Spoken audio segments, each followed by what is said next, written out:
Cycle party అధ్యక్షుడు Chandrababu sir ఈ నెల 12వ తారీఖు నాడు 4గోసారి సీఎంగా ప్రమాణ స్వీకారం చేయబోతున్నాడు కదా. ఇక ఈ ప్రమాణ స్వీకారం కార్యం గన్నవరం గాలి మోటార్ డిపో పక్క పొంటున్న కేసరపల్లి ఐటీ పార్క్ లో జరగబోతుంది. చంద్రబాబు ప్రమాణ స్వీకారం కార్యానికి ప్రధాని మోదీ సారే కాకుండా కేంద్ర మంత్రులు, పక్క రాష్ట్రాల సీఎంలతో పాటు ఇంకా చాలా మంది విఐపీలు కూడా రాబోతున్నారు. ఇక ఏపీ ఇంటెలిజెన్స్ ఆఫీసర్లు అయితే చంద్రబాబు సారు కాన్వాయ్ కోసం 11 స్పెషల్ ఫార్చునర్ బండ్లను సిద్ధం చేసిండ్రట.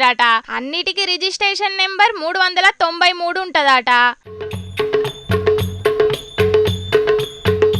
ఇప్పుడు అందరూ ఈ స్పెషల్ కార్ల గురించే గుసగుస పెట్టుకుంటున్నారు. ఎందుకంటే ఆఫీసర్లు స్పెషల్ గా తయారు చేపించిన కొత్త సీఎం కాన్వాయ్లా చాలా ప్రత్యేకతలున్నాయట.